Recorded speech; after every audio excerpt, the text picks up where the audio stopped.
Okay,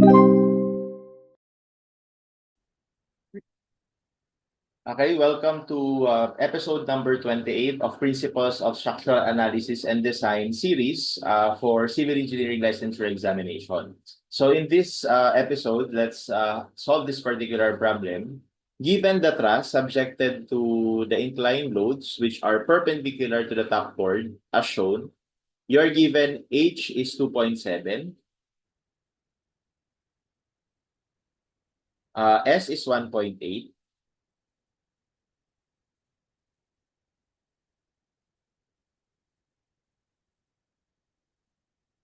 and then P1 is equal to P4, which is both 8.5 kilonewtons.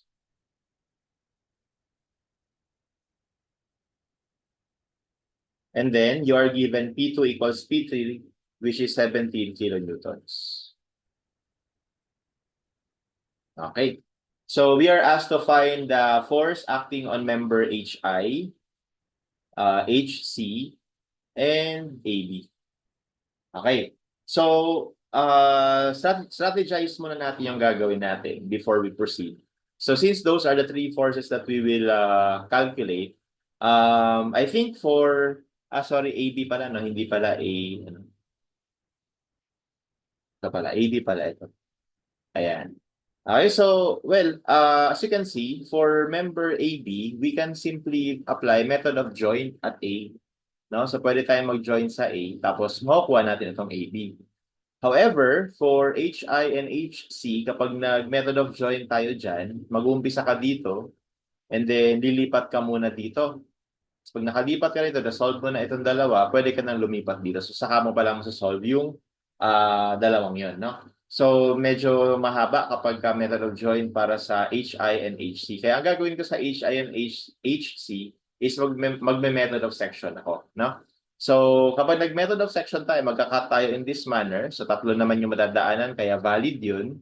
And then, we will isolate itong left side kasi mas kakaunti yung forces na involved dito, no? Compared sa kanan, no? Mas marami. Tsaka may reaction pa dito na vertical and horizontal. So, ayun, no? So, that's what I'm going to do, no? So, before anything else, it's good to, maybe let's start at joint A, no? Pero kunin muna natin yung mga reactions dito. We have here GY, and then meron tayo ditong horizontal reaction na GX. Tapos dito, dahil roller, ano lang yan, reaction at A.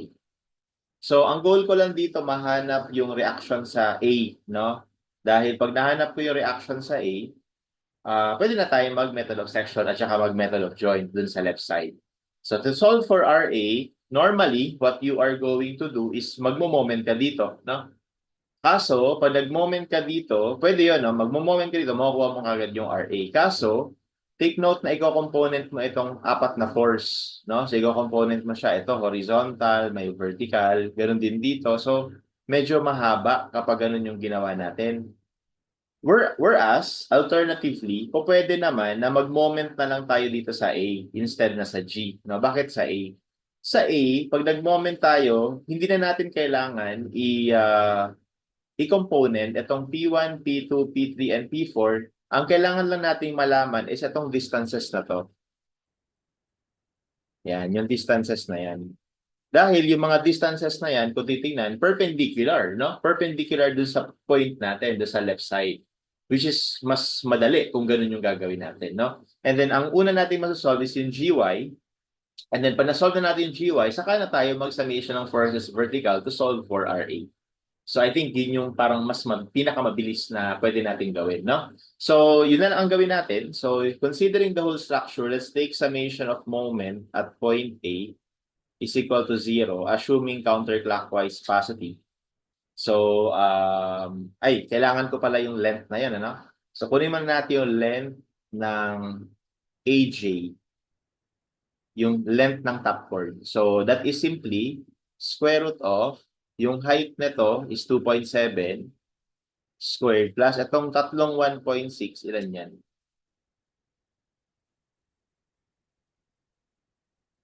So, tatlong 1.8 pala. So that gives me 5.4, no? So 2.7 squared plus, lagyan natin ito ng sukat ha, 5.4. This is 5.4. Ayan. So, 5.4 squared. Okay? So, that is going to be the length of the top chord, AJ.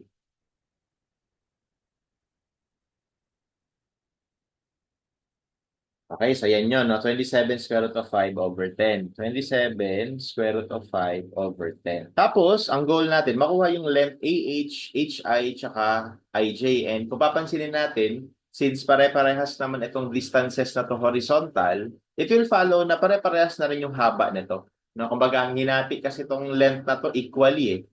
So, ibig sabihin, itong hypotenuse, mahati lang din equally yung haba. Kaya di-divide lang natin to ng 3, no? So, yung length ng AH ay equal lang sa length ng HI na equal lang sa length ng IJ, which is equal sa length ng AJ divided by 3.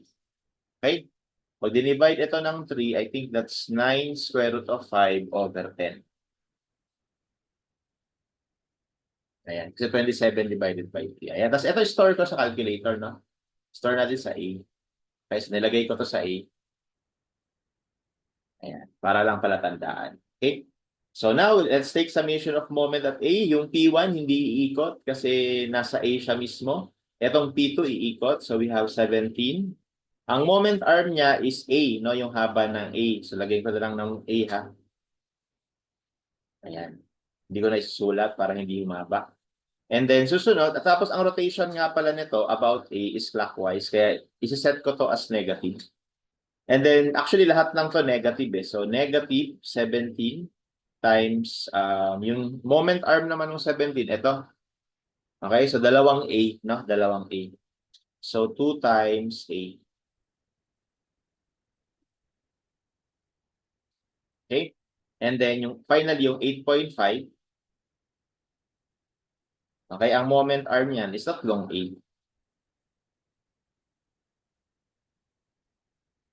Ayan. Okay?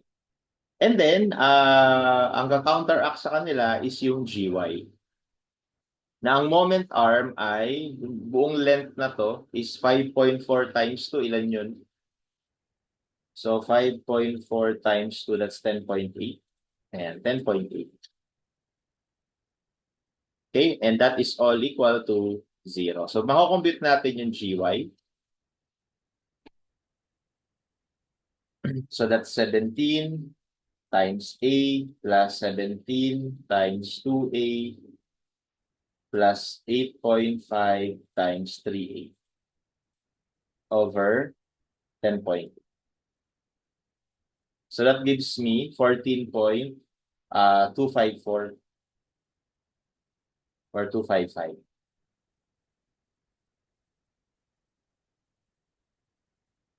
kilonewtons. And positive, so tama yung assumption ko ng direction na upward. After this, we will just take summation of forces y equal to 0 para naman makompute natin yung RA, no? So ngayon, pag-isipan muna natin, ano ba ang slope ng mga naka-incline na force? Okay? So, well, I believe nabanggit ko na to sa ibang video, no? Na kapag yung dalawang line ay perpendicular, yung slope nito, no, ay para makuha mo yung perpendicular slope, babaliktarin mo lang yung slope nila. So, kunin mo na natin yung slope nito, no? Yung slope ng AIJ.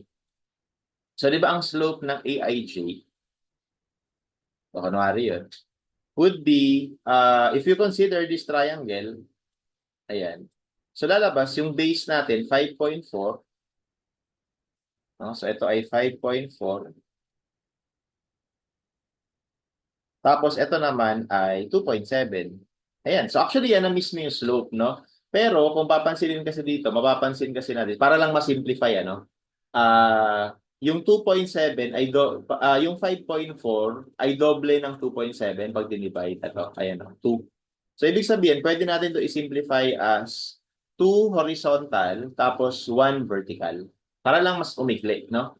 So, meaning, yung hypotenuse niyan, pag kinompute mo, square root ng 2 squared plus 1, that's square root of 5. Ayan, square root of 5 siya. So, ito na lang yung gamitin natin na slope. So, ibig sabihin, kung yan ang slope nung top chord, ang slope naman nung mga force na naka-perpendicular sa kanya is baliktad. Bali, 2 vertical, 1 horizontal. Ayan. Okay, so lahat sila ganyan yung slope, no? Alright, so therefore, we are now ready to take summation of forces vertical. So we have RA na upward, tapos yung GY na upward din, and then downward, yung Y component ng 8.5, tapos ang Y component niya ay 2 over square root of 5. And then, take note, dalawang magkaparehas, parehas lang. So, times 2 ko na lang to para hindi bumaba. And then, minus yung dalawang 17 naman, ganun ulit, 2 over square root of 5 yung Y component, and then dalawa sila, kaya times 2. All equal to 0. And then here, we are expecting to calculate the reaction at A. So, kumpitin natin. So, we have, hindi ko pala na ano yung kanina, no? Ito, equals. Lagay natin sa ano to, okay, tapos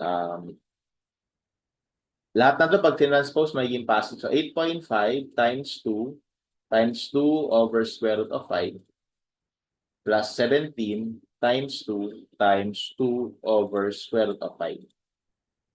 Okay, and then minus yung 14.255 na nasa B. Ayan.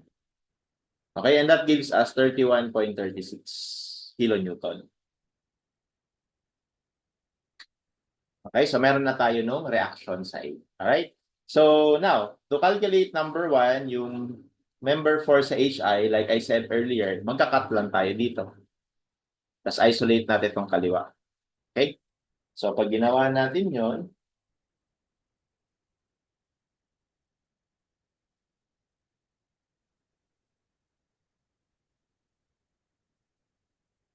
okay, so bali ganito yung mahigitan natin. So for number 1, ayan. Okay? So this is for number 1. Ang target natin is yung HI. So ito yung HI.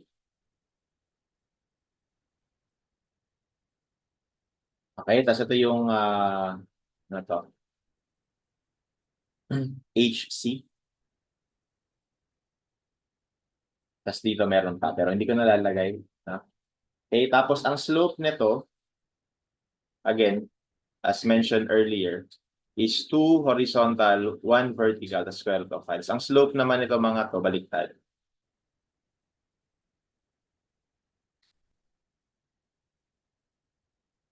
And the values here is 17 tsaka 8.5. Tapos, don't forget, may reaction tayo dito na equal sa 31.36. So, lagay natin to sa C. Ayan, lagay natin sa C. Okay? So, dahil ang goal natin makuha yung HI, no? So, obviously, ang pinakamadali is magmo-moment tayo sa C. Na yun yung magandang gawin. Mag-moment sa C. So, dito tayo magmo-moment para makuha yung HI. Kaya yung point C. So, yun yung gawin natin. Siguro i-move ko to.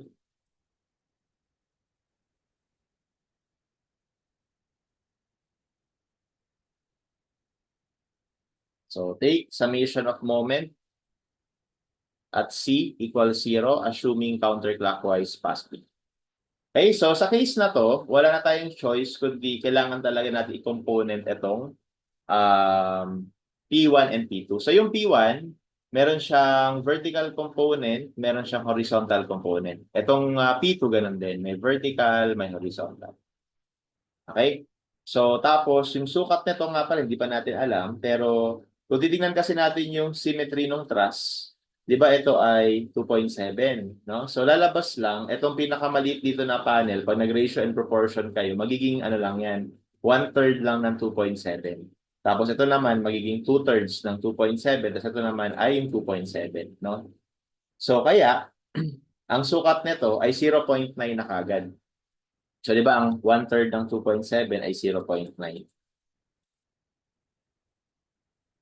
0.9. Okay? So, 0.9 na to.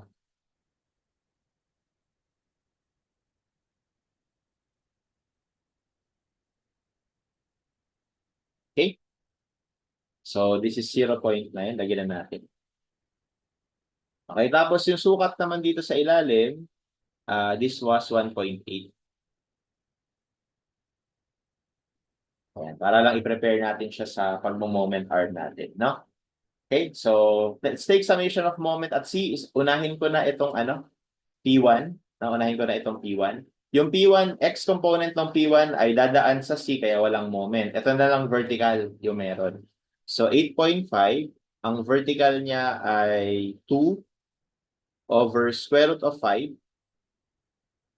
Okay? And then, ang moment arm natin para dun sa vertical na is yung 1.8 plus 1.8 or that gives me 3.6. Okay? Tapos, ano to? Ang rotation niya ay counterclockwise kaya positive yan.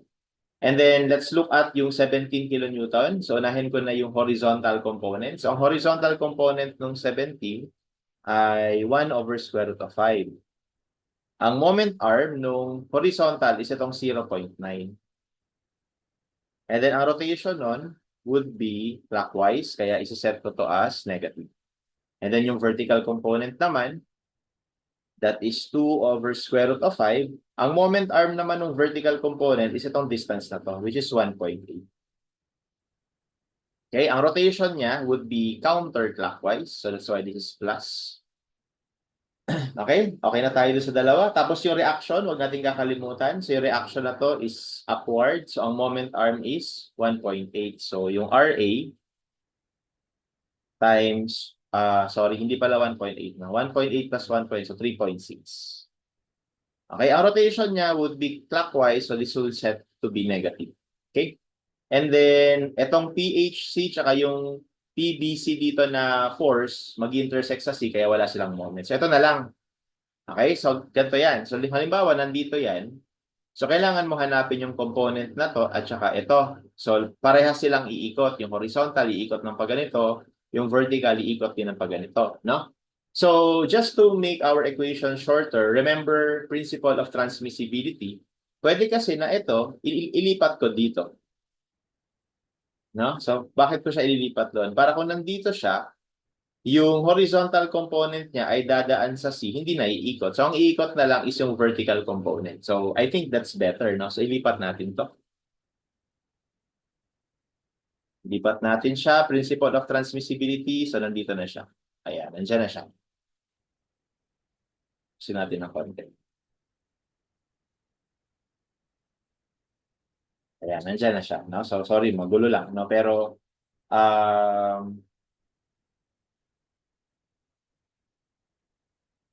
tanggalin ko na lang muna itong pangalan.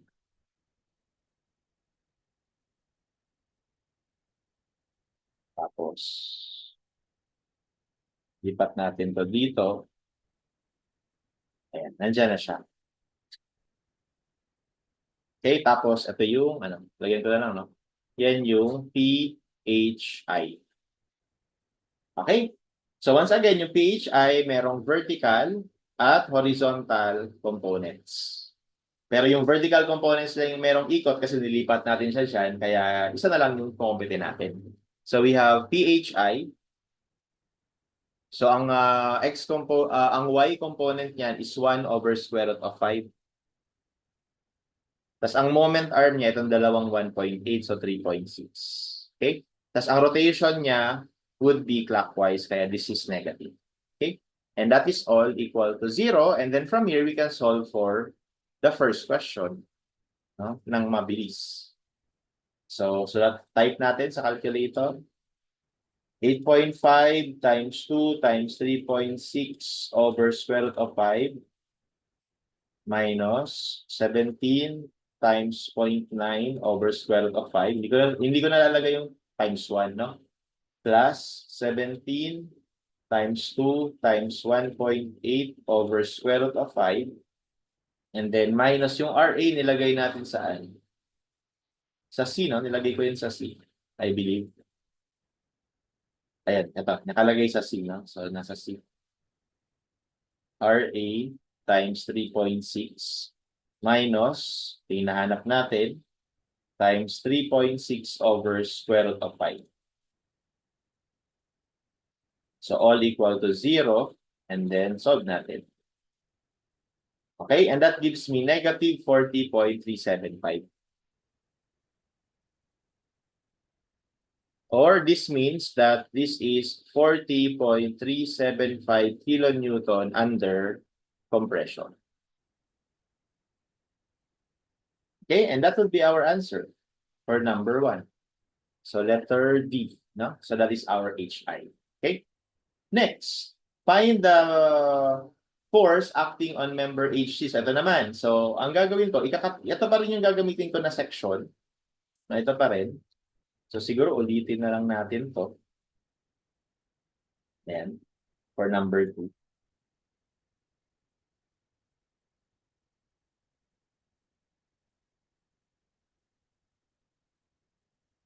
So this is once again 8.5. This is 17. Ang slope nito ay 2 vertical, 1 horizontal. Okay, tapos meron ditong reaction. May sukat muna na 1.8.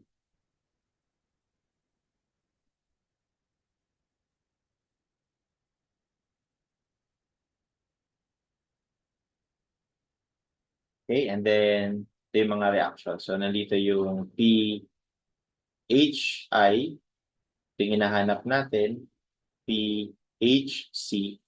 So mag-intersect yan dun sa point C. Okay, tapos may reaction dito na RA. Alright, so yun na yun, no? So now, to solve naman this time for HC, may option tayo dito na mag-summation of forces vertical na lang, no? Kasi meron ka na nito eh. Kasi nawawala dito horizontal naman. So masosolve mo na yung HC kapag nag-summation of forces vertical ka na. Okay? Bago pala ang lahat, kunin muna natin yung slope ng HC.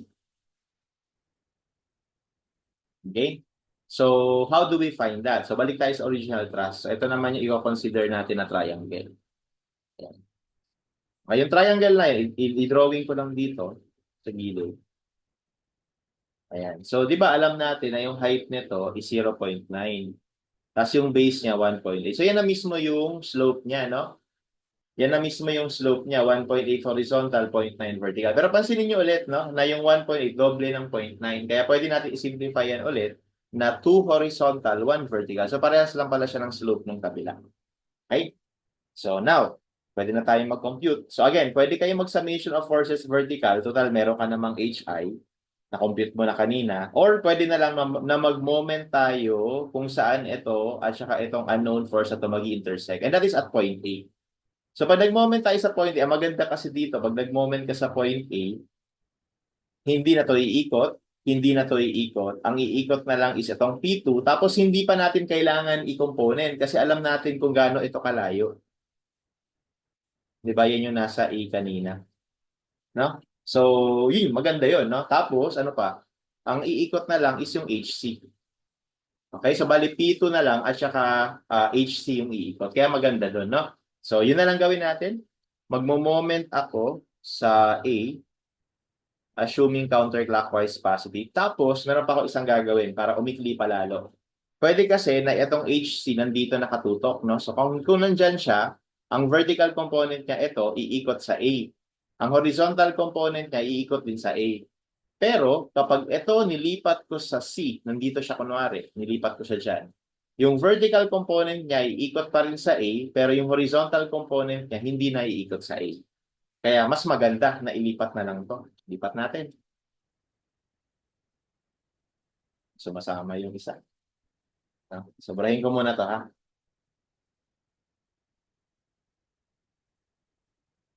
Okay, so, lipat natin to. Lipat natin siya sa C.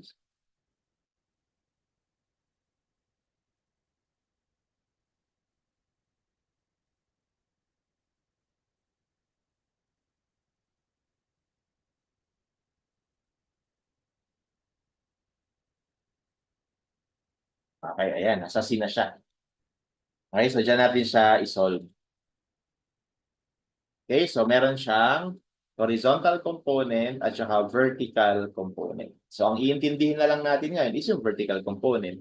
So let's start here, 17. Ang moment arm is yung A kanina na in-store ko sa calculator. Okay, ang rotation niya about A ay clockwise. So gagawin ko tong negative. And then, yung vertical component ng PHC, that is 1 over square root of 5. Okay, and then ang rotation nito ay also clockwise, kaya negative. Moment arm pa pala is 3.6, no? So, dalawang 1.8. Tapos yung horizontal component, as mentioned, wala na, no? And that will be all equal to 0. So, as you can see, maiksing-maiksi yung solution kung yun yung gagawin. Pero again, wala namang problema kung gusto nyo mag-summation of forces vertical, solvable pa rin naman yun. So, negative 17 times A minus PHC times 3.6 over square root of 5 equal to 0. Okay, and that gives us negative 21.25 kilonewtons. Or that is 21.25 kilonewtons under compression. Okay? Alright, so for number 2, our answer is letter B. Now lastly, find the force acting on member AB. So kung AB ang hinahanap, o di mag-joint na lang tayo sa A, as mentioned earlier. So joint at A. So ito yung joint A, kunwari. Meron ditong force na 8.5. Meron ditong reaction sa A. No? Na alam natin kung ilan. Tapos meron dito naka-attach na member AB. At saka meron pa dito naka-attach na member AH. Ayan. Tapos ang slope nito is 2 vertical, 1 horizontal. Ito naman, baliktad. 2 horizontal, 1 vertical. Ayan lang yun, no? So, by the way, alam natin yung value nito, no? Na 31.36. So, to solve for AB, magsusummation of forces vertical muna tayo para makuha muna natin yung PAH. So, we have downward itong 8.5. That is 2 over square root of 5 downward. Tapos, upward yung RA. Tapos, upward din yung PAH.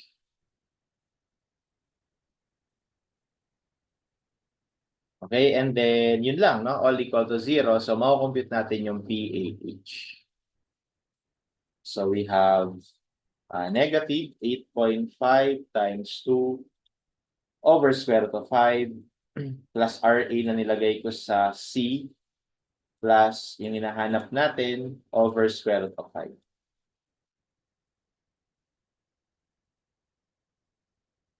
Okay, and that gives me negative 53.125. Okay, and then summation of forces X naman equal to 0, assuming to the right positive, to solve for PAB. So, unahin ko na, PAB to the right, yung X component ng 8.5 to the right din. Okay, tapos yung X component ng PAH, pansinin nyo to, no? Lumabas ito negative. So, ibig sabihin, mali yung direction ko, dapat pa ganyan, no? Pero ang ginagawa ko nga, lagi ay wag na natin baguhin yung direction, isama na lang natin itong negative na to mamaya. So, I will still treat this to be tension, no? So, to the right pa rin siya. So, PAH to the right, tapos yung X component niya is 2 over square root of 5. Okay, tapos, ano pa? 1, 2, 3. Yun lang, no? All equal to 0. And then, tatandaan lang natin, yung ipapasok natin dito na value is negative 53.125 so that it will just correct itself. And from there, we will be able to calculate for PAB. Okay, let's see. So, lagay ko na lang to sa D. Ayan. So, 8.5 times 2 over, X plus 8.5 times 2 over square root of 5 plus yung PAH na negative 53.125 times 2 over square root of 5.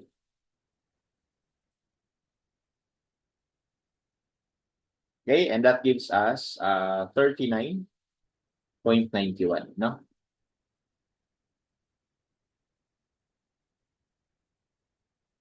Okay, so wait lang.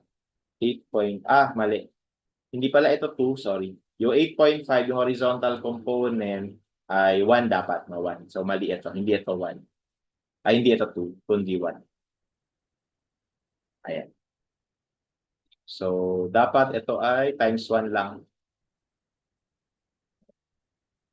Okay, so that gives us 43.715. Positive. Meaning this is under tension. Okay? And our answer for number 3 is letter A. Okay? And that's how you solve this particular problem. Okay? Siguro, kung ang question ay ganito, no? Halimbawa, tanongin tayo, what is the force in member, let's say, KD? So, malamang, mas maganda pa rin dyan mag-method of section. So, magka-cut ka ng pagganito. Pero ako, I suggest, ang i-isolate mo na yung right side na. No? Ito nang sa kanan. Para wala na tong mga to. Ang iintindihin mo na lang itong dalawang force na to. So kunin mo muna yung gx of course, summation of forces x. So take note, hindi ito 0 ha. Kasi yung mga forces natin merong x component. Kaya meron itong kukontrahin. Okay? Baka sinasanay na 0 yung horizontal reaction ng pin support. Okay? Pero yun, no? That's the idea. Alright, so that's it for this problem. Thank you for watching and hope you share this with your classmates and friends. And then browse as well yung ibang mga videos na nasa series na to. Also check out my MSTC series, no? I think I already have less than 100 videos there or problems that was solved. And then maliban dito sa PSAD series natin na past board exam, meron din akong PSAD refresher series na not necessarily na yung mga questions ay from a past board question, but they are similar. Kumbaga, sila ay magandang pang-practice so that we have an additional supplement, no, to learn itong principles of structural design. Okay? But for now, that's it. And thank you all, and I'll see you on the next video.